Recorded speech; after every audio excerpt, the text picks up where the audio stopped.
উদয়পুর গোমতী জেলার অন্তর্গত ভগিনী নিবেদিতা ইংরেজি মাধ্যম উচ্চতর মাধ্যমিক বিদ্যালয়ের 2 জন আয়া নিয়োগ করা হবে।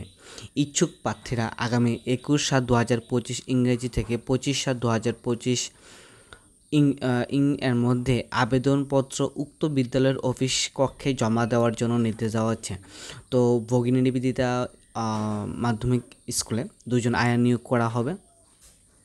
তো তোমরা যারা যারা আবেদন করতে চাও অবশ্যই 21/7/2025 থেকে 25/7/2025 মধ্যে বিদ্যালয়ে আবেদন করবে।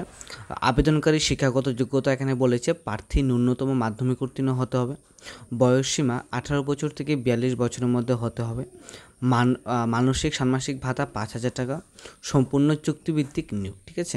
আর আবেদনপত্রের সঙ্গে নিম্নলিখিত ফটোকপি জমা দিতে হবে: নাগরিকত্বের প্রমাণপত্র, আধার কার্ড, ভোটার আই কার্ড, বয়সের প্রমাণপত্র, ব্যাংক পাসবুক, রেশন কার্ড। ঠিক আছে। তো এ হচ্ছে বিষয়। 2 জন আয়া নিয়োগ করা হবে ভগিনী নিবেদিতা স্কুলে। তো এই নোটিশটা আমি টেলিগ্রাম চ্যানেলে দিয়ে দিচ্ছি। ডিটেলসে দেখার জন্য আমার টেলিগ্রাম চ্যানেলটা ফলো করতে পারো। ভিডিওটি দেখার জন্য অসংখ্য ধন্যবাদ।